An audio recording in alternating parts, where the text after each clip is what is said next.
बंधुओं एवं श्रद्धाशील बाहर श्री उत्तराध्ययन सूत्र की चर्चा चल रही है। इसके दूसरे अध्याय में परिशहों का वर्णन है। परिशह जीवन में आने वाले कष्ट, संयम मार्ग में, संयम साधना में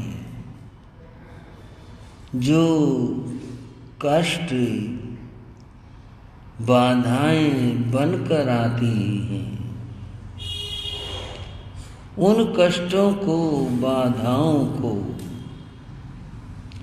कैसे जीता जाए, उन परिस्थितियों में साधक क्या करे, ये सब चर्चाएं इस अध्याय में। आज दूसरे परिशह की बात कर रहे हैं। दूसरा परिशह है पिपासा। पिपासा अर्थात प्यास। प्यास का परिशह कैसा, ये कष्ट कैसा है,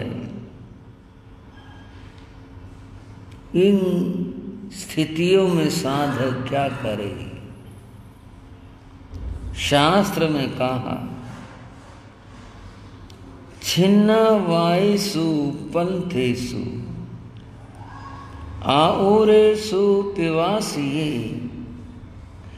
परे सुख मोहे अदीने तं तितिखे परिसह। जब प्यास का परिशह उपस्थित होता है तो मुख सूख जाता है, कंठ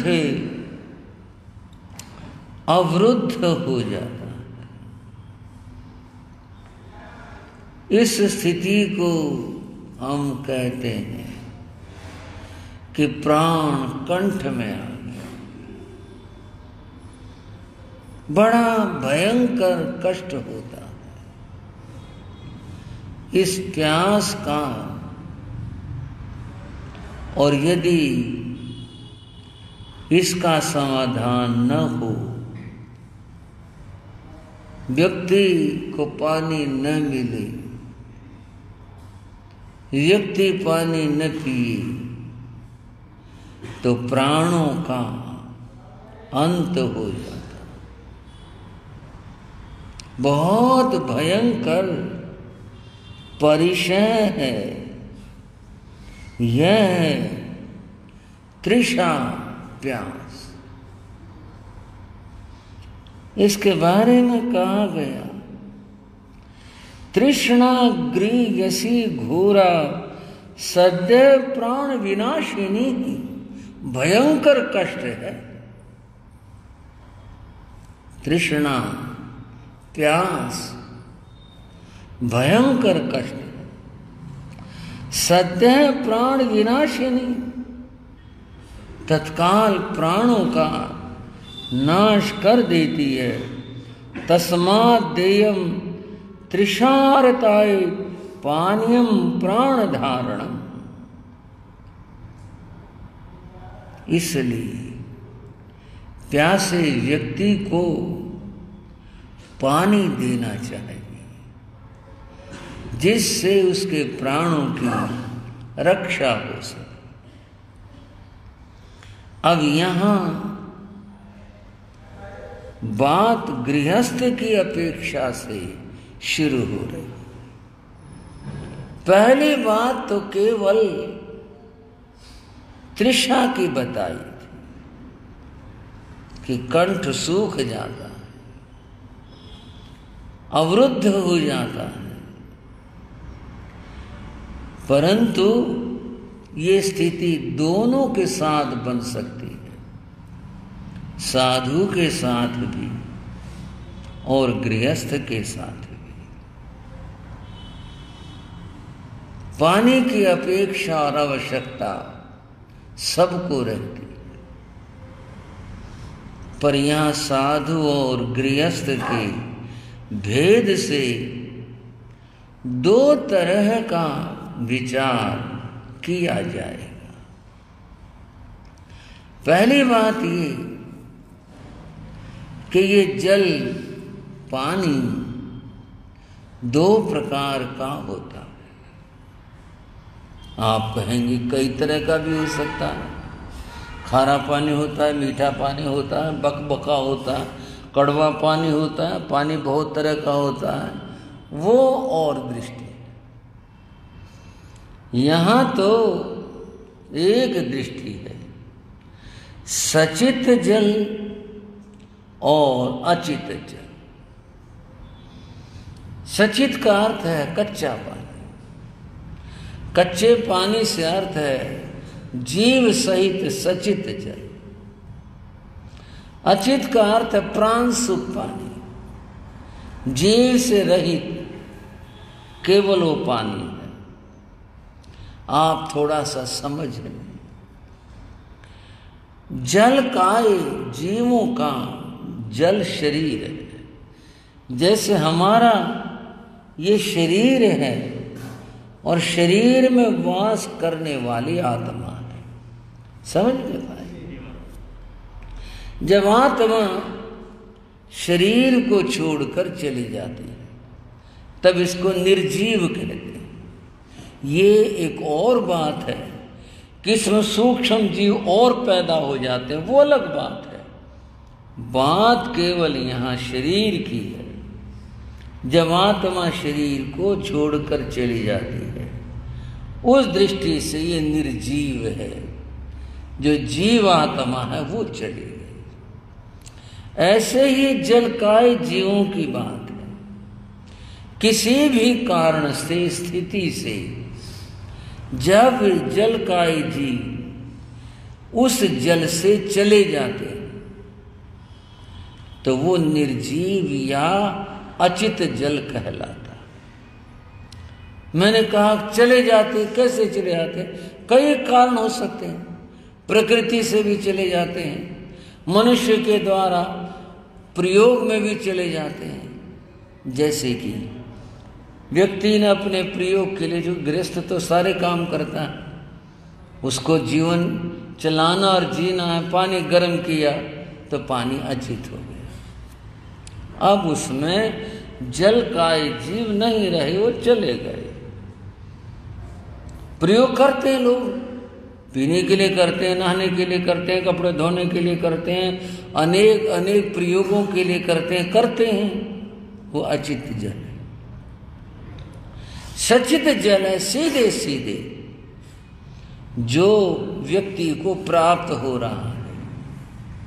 कुएं का पानी है, नहर का पानी है, तालाबों का पानी है, समुद्र में पानी है और वर्षा का पानी है। ये सारे प्रकृति से प्राप्त जल हैं जो सचित है। अचित की मैंने अभी बात बताई कि उष्ण गर्म किए जाने पर पानी अचित हो जाता है।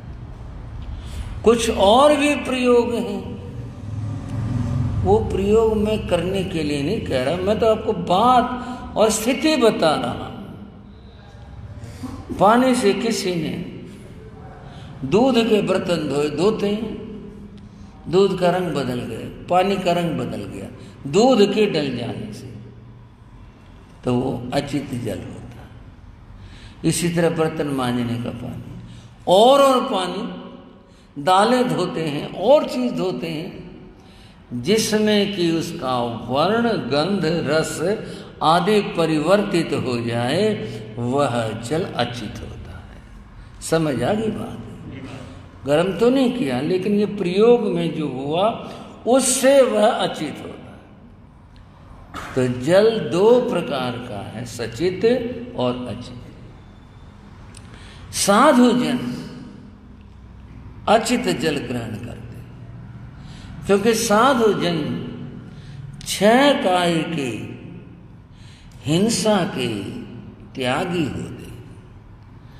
6 काया, पृथ्वी काय, आप काय, तेजस काय, वायु काय, वनस्पति काय, तरस काय, इनके त्यागी होते हैं।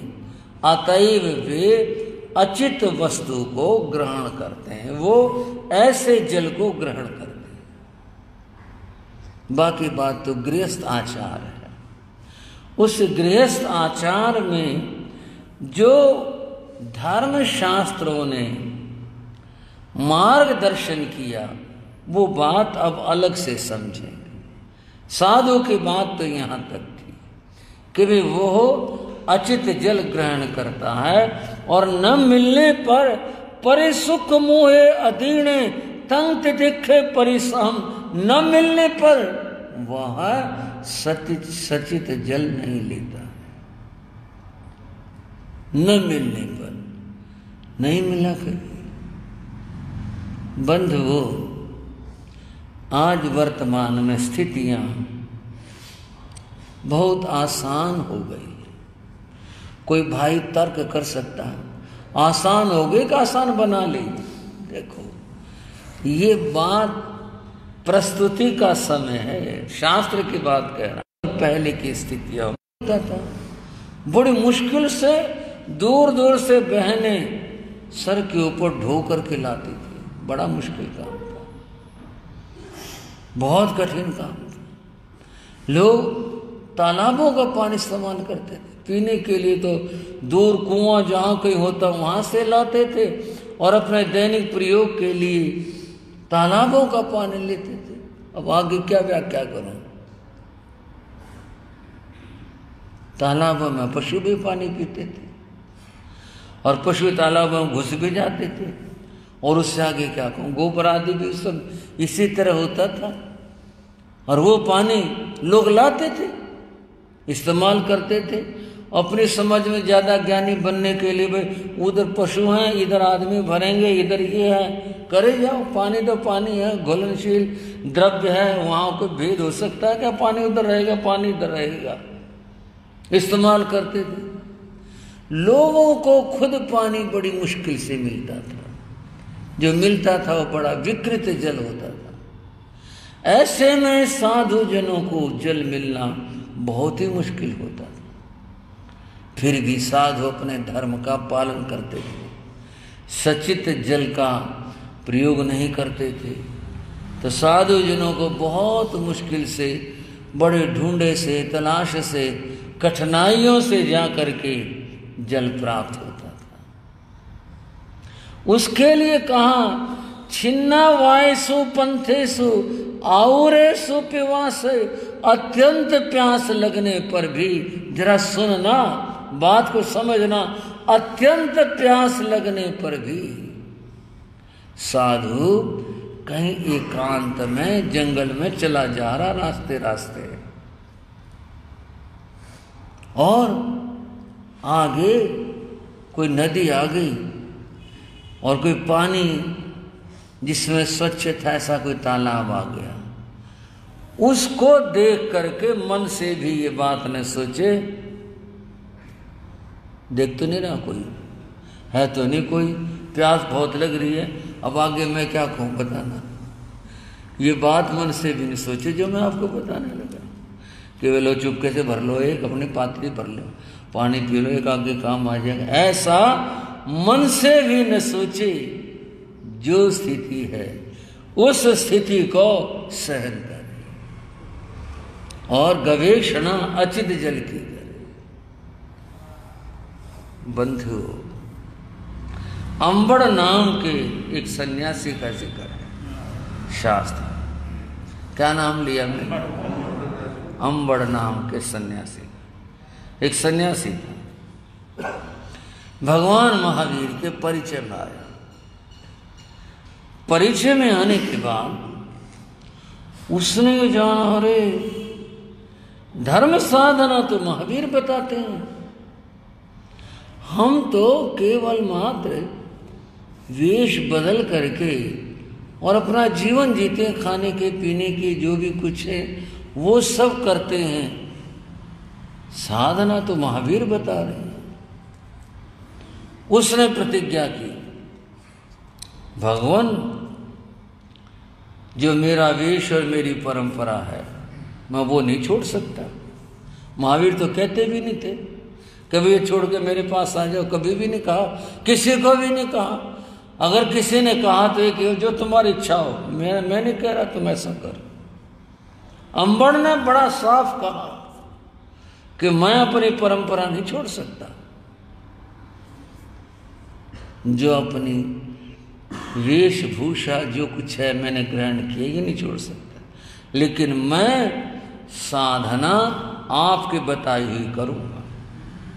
ये क्यों ऐसा उसने कहा कि भी हर आदमी कहीं से जुड़ा हुआ होता है, उसकी भी परंपरा थी, उसके भी गुरु, उसके शिष्य, गुरु भाई, उसके भक्त, न जाने कितने लोग थे। एक आदमी के हिलने से कितनी बड़ी व्यवस्था बन सकती है। उसने जो भी सोचा होगा, मैं तो क्या व्याख्या करूं उसकी। उसने कहा मैं ये अपनी वेशभूषा नहीं छोड़ सकता, लेकिन मैं साधना वो करूंगा जो आप बताते। मैंने समझ लिया कि साधना यहां है, मैं इस बात को जान चुका कि साधना यहां पर है। भगवान ने कहा जैसी तुम्हारी इच्छा। उन्होंने तो अपनी बात कभी ला दी नहीं किसी पर, कभी कहा ही नहीं कि जो मैं कहता हूं वो तुमको, जो तुम्हारी इच्छा। बंधु हो, उसने जो जैन साधु का आचरण था, उसमें जो नियम और प्रतिज्ञाएं थी वो धारण कर ली, और उसने कहा मैं सचित जल का प्रयोग नहीं करूंगा, अचित जल का प्रयोग करूंगा। सन्यासी था, लेकिन उसने मान ली ये बात कि भी सचित जल के प्रयोग में बहुत जीवों की हिंसा होती है। मैं साधु बना हूं, सब जीवों का वह दान देता हूं, मैं कभी भी ऐसा नहीं करूंगा, मैं अचित जल का प्रयोग करूं। प्रतिज्ञा कर ली। अब जीवन में तो बहुत स्थितियां आती हैं, बड़ी कठिनाइयां भी आती हैं। एक बार वह विहार किए हुए जा रहा था,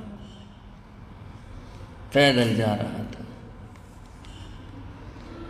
उसका जो रास्ता था वह गंगा के किनारे किनारे का था। जैसे रास्ते होते हैं, नदी के पास में पुश्ता बना देते हैं कुछ, और उसके किनारे किनारे।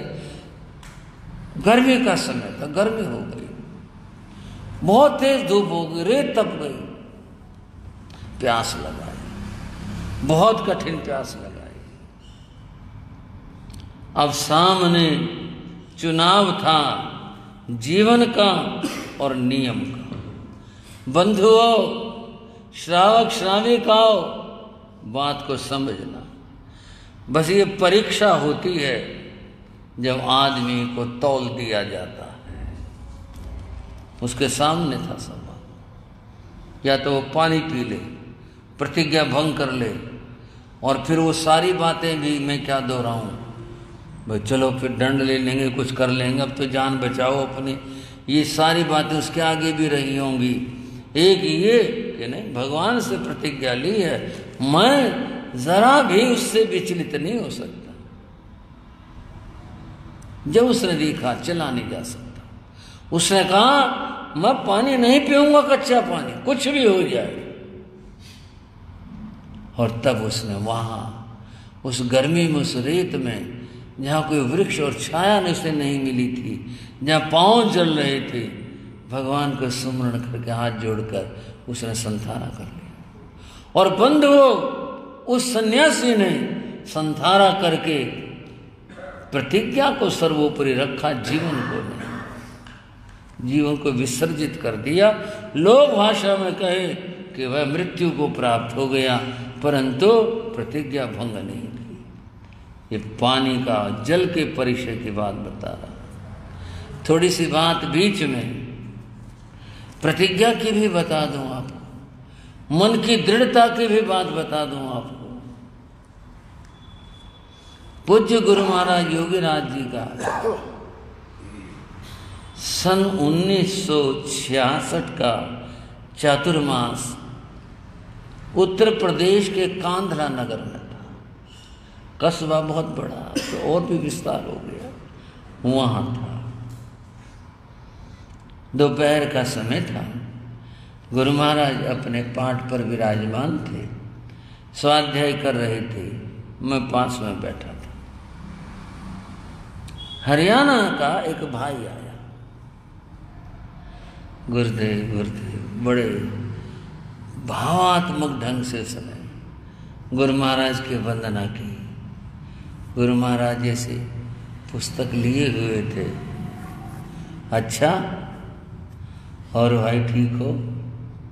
बहुत दिन में दिखाई दिए। बड़े सहज रूप से, बहुत दिन में दिखाई दिए। हाँ गुरुदेव, आज पुण्य का उदय हुआ, आज दर्शन। और तो ठीक हो? हाँ गुरु महाराज, आपकी कृपा है, अब ठीक है। क्या कहा? इसका मतलब पीछे दिक्कत रही होगी, अब ठीक है। क्या बात है? वो भाई बोला, जी बस आपकी दया से धर्म बच गया। आपकी दया से धर्म बच गया। क्या बात है? वो व्यक्ति बैठ गया और उसने अपनी बात कहनी शुरू करी। उसने कहा, आपका बच्चा बीमार हो गया था, उसका लड़का एक ही था, और बीमार भी इतना ज्यादा बीमार हुआ, महीनों महीनों तक बुखार ही नहीं उतरा। इलाज करवाए, जो भी संभव थे उस जमाने में, साधन थे ही कहाँ, बहुत ही कम साधन थे। फिर भी आप समझते हो, दिल का टुकड़ा है, एक ही जिसका बेटा हो, वो भला क्या कमी रख सकता है? कोई कमी नहीं रखी, सब दिखाया। रोहतक उस जमाने में एक वैद्य होते थे बड़े प्रसिद्ध, उसका भी इलाज और जो कुछ था, वैद्य डॉक्टर सब, तबीयत ठीक नहीं। जब ऐसी स्थिति हो जाती है तो एक संस्कारों में समाया हुआ, उसे मैं क्या कहूं, भ्रम कहूं, वहम कहूं, वो ये होता है, किसी ने कुछ कर दिया हमारे बच्चे के ऊपर, किसी ने कुछ कर दिया। उसको, भाई को तो ख्याल नहीं हुआ, उसके धर्म पत्नी को हुआ, और उसने इधर उधर पूछा शुरू करी। किसी ने ये बताया, इसके ऊपर तो वो एक शब्द है घाल, समझ गए होंगे आप भी, मूठ भी कहते हैं, घाल भी कहते हैं। बोले वो गलवा रखे, वो डलवा रखे, बचेगा ही नहीं, इसको दवा लगी नहीं सकती।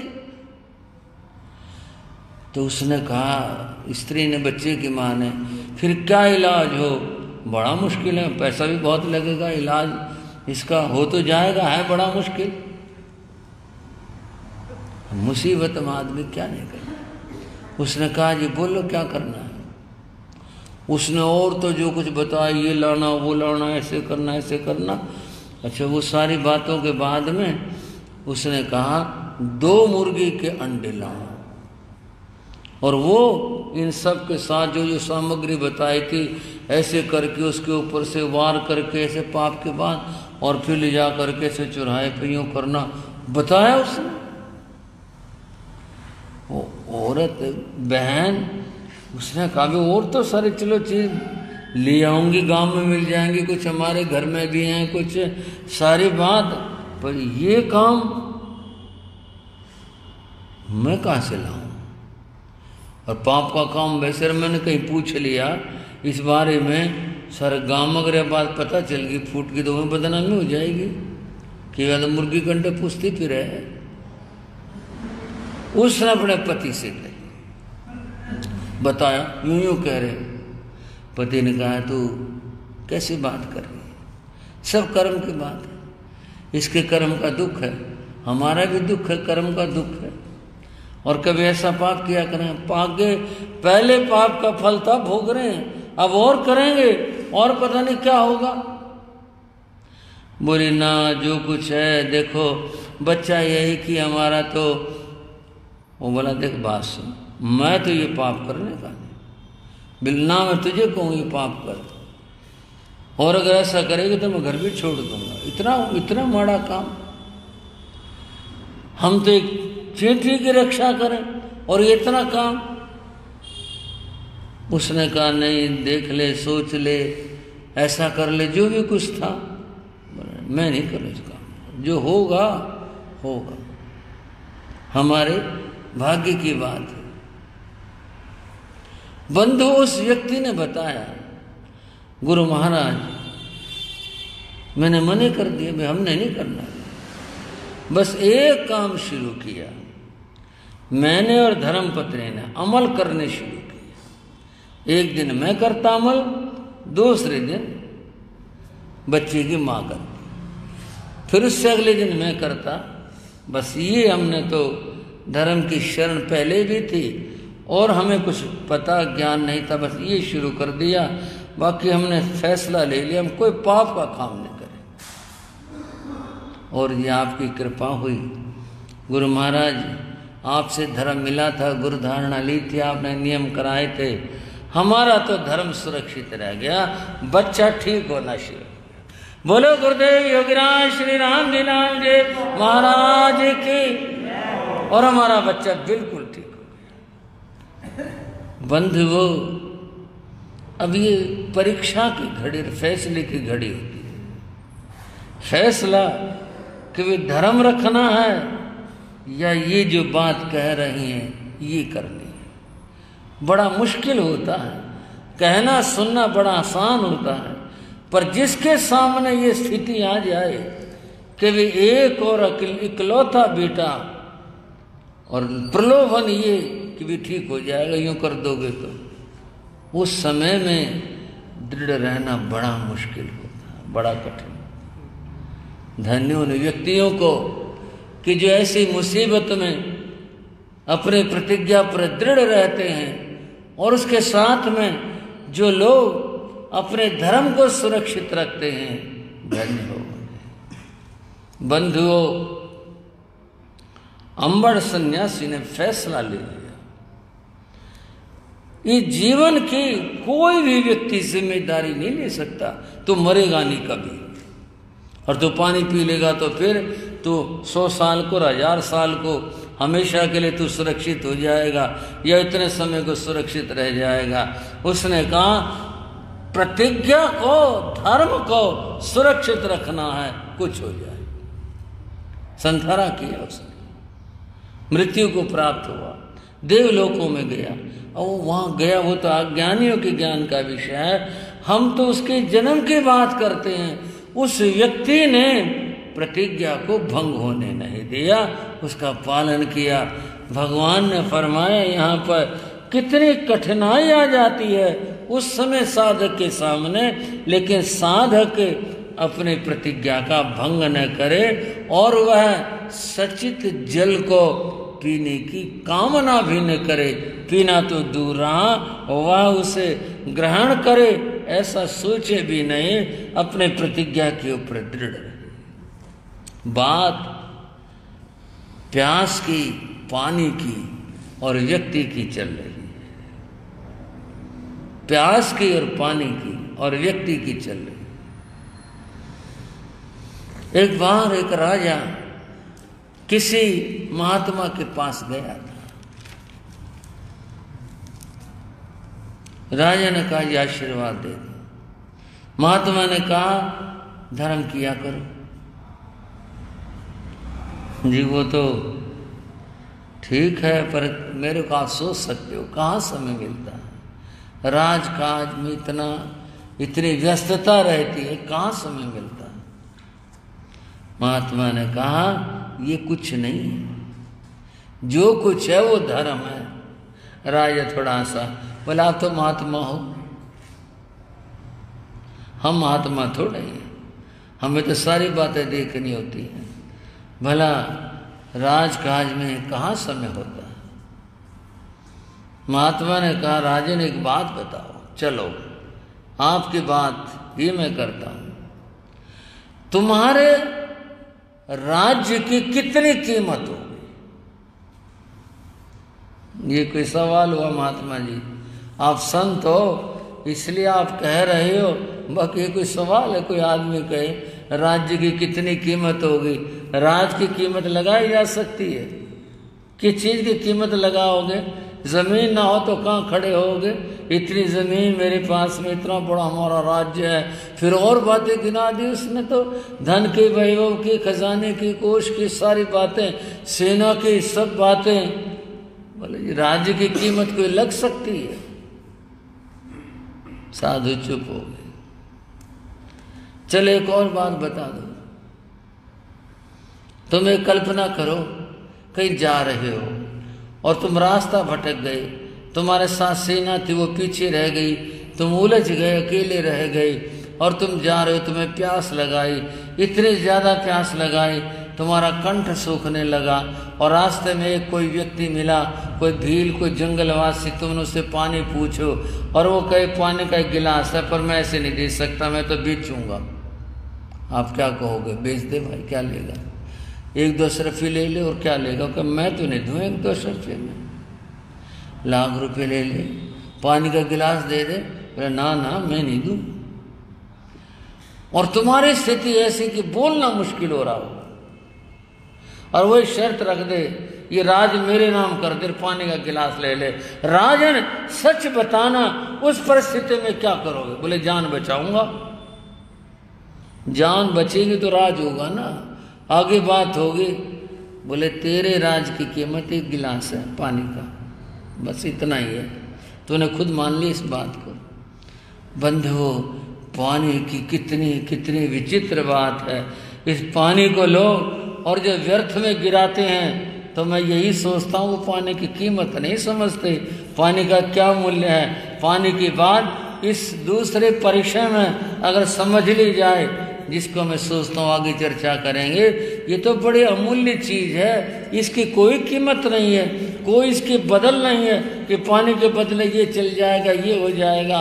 पानी इतनी अनमोल चीज है और लोग पानी बर्बाद करते हैं, पानी खोते हैं। महावीर क्या कहते हैं कि अपने प्रतिज्ञा जय बोलो मिल कर सब नर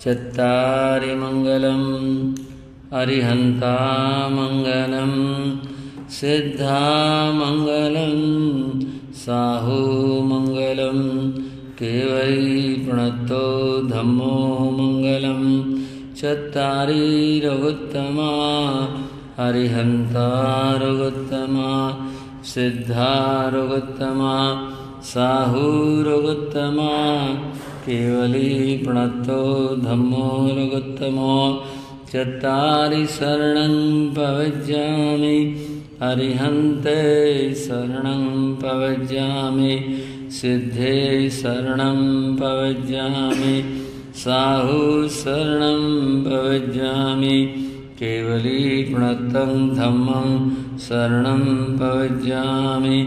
ये 4 शरण दुख हरण जगत में और न शरणा कोई होगा, जो भव प्राणी करे आचरण उसका अजर अमर पद होगा, उसका सदा ही मंगल होगा।